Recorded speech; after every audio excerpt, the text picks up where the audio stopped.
4 दिवसांपूर्वी CPR मध्ये केस paper काढण्यासाठी आलेल्या एका महिलेला अचानक फिट आली, त्यामुळे ती तिथंच कोसळली। मात्र तिच्या मदतीसाठी कुणीच पुढे येत नव्हतं।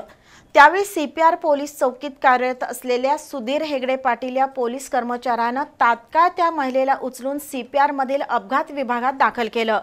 मुख्य वैद्यकीय अधिकाऱ्यांनी त्या महिलेवर तातडीने उपचार केल्याने तिचे प्राण वाचले। माणुसकी जपणाऱ्या संवेदनशील अशा सुधीर हेगडे पाटील या कर्मचाऱ्याच्या कृतीबद्दल त्यांचं कौतुक होतंय। 14 सप्टेंबर रोजी एक महिला कोल्हापुरातील CPR मध्ये उपचारासाठी आली होती।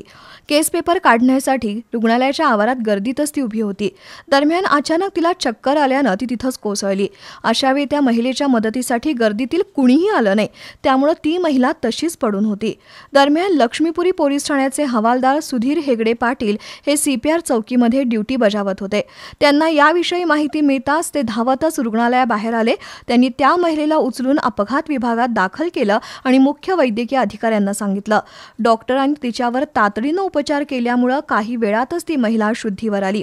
सध्या तिच्यावर रुग्णालयात उपचार सुरू आहेत। पोलीस हवालदार हेगडे पाटील यांच्या तत्परतेमुळे त्या महिलेचे प्राण बचावले। त्यांच्या या कृतीमुळे कोल्हापूर पोलीस दलाची मान उंचावली आहे।